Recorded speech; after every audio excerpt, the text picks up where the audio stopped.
siguen recalculando y yo le comentaba más temprano lo que son los datos de la economía, los datos duros que obviamente sorprenden, pero que no han generado una respuesta por parte del gobierno nacional. No obstante esto, lo primero que hay que decir es que es valioso tener datos que proveen organismos del Estado. ¿Por qué? Bueno, porque obviamente permiten un análisis mucho más importante, mucho más pronunciado si usted quiere, y con muchísimas más fuentes. Bueno, le contaba por caso lo que es el índice en esta encuesta laboral, que lo que está marcando realmente es algo que preocupa y mucho. Esto es que de 3.000 empresas que son consultadas por el Ministerio de Trabajo en forma mensual, bueno, un porcentaje muy importante lo que ha dicho es que no piensa abrir lo que es su plantilla de contrataciones en los próximos meses. Este dato es el peor de los últimos 3 años y está claro que en ese sentido el impacto que ha tenido, por un lado la devaluación y por otro lado lo que son los niveles de inflación y sobre todo la compleja situación financiera, bueno, esto ha impactado sin ninguna duda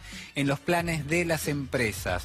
A propósito, también lo que quiero marcarle es que en este sentido las intervenciones que ha tenido el Banco Central en los últimos días han dejado la tasa de interés en torno al 47,5%. Yo le invito a pensar si hay algún país en el mundo que tenga una tasa de interés casi en el 50% y si es posible producir en ese sentido y en ese contexto. ¿Por qué? Bueno, porque obviamente las tasas de interés de referencia lo que hacen es le ponen un piso a partir del cual cualquiera de nosotros que pretenda poner en marcha un proyecto de economía real le va a pedir un resultado económico a ese proyecto que se va a ubicar siempre por encima de esa tasa de interés. La pregunta que cabe es si existe en la Argentina, probablemente exista, pero es mucho más difícil de hallar, algún emprendimiento de cualquier magnitud y de cualquier naturaleza que le arroje a usted, que le dé un rendimiento económico por encima del 50%. ¿Por qué? Bueno, porque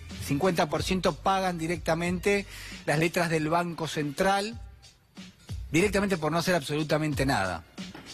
Entonces, esto es lo que termina enfriando la evolución económica, la actividad económica, y está claro que lo que viene en materia de actividad, repasábamos el dato de mayo, una caída del 5,8%, bueno, digo, lo que viene es más de lo mismo, lo que viene es una retracción importante, lo que viene son, utilizando las palabras del jefe de gabinete de Marcos Peña, son meses tormentosos donde es bastante fácil adivinar cuál es el correlato que tiene esto.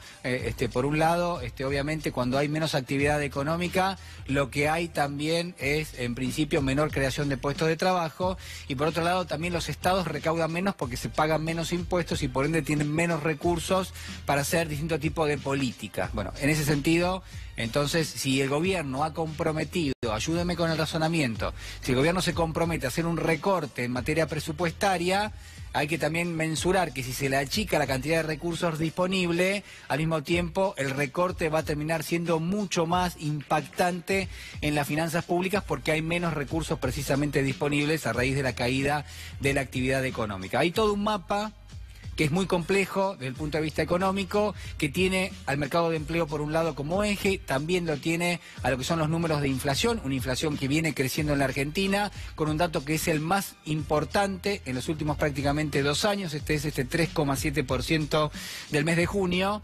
Y quiero cerrar con esta lectura que les hacía al comienzo del programa y que habla de la evolución de los alimentos en la Argentina. ¿Por qué digo que es preocupante? Bueno, sencillamente porque las familias que menores recursos tienen destinan mayor cantidad de dinero a qué, bueno, a pagar primero los alimentos y después los servicios públicos. Si estos dos conceptos son los que evolucionan a un valor y sobre todo a una velocidad mucho más rápida que el resto de lo que se llama el nivel general de precios, lo que tenemos es una ecuación que está arrojando permanentemente mayores niveles de pobreza.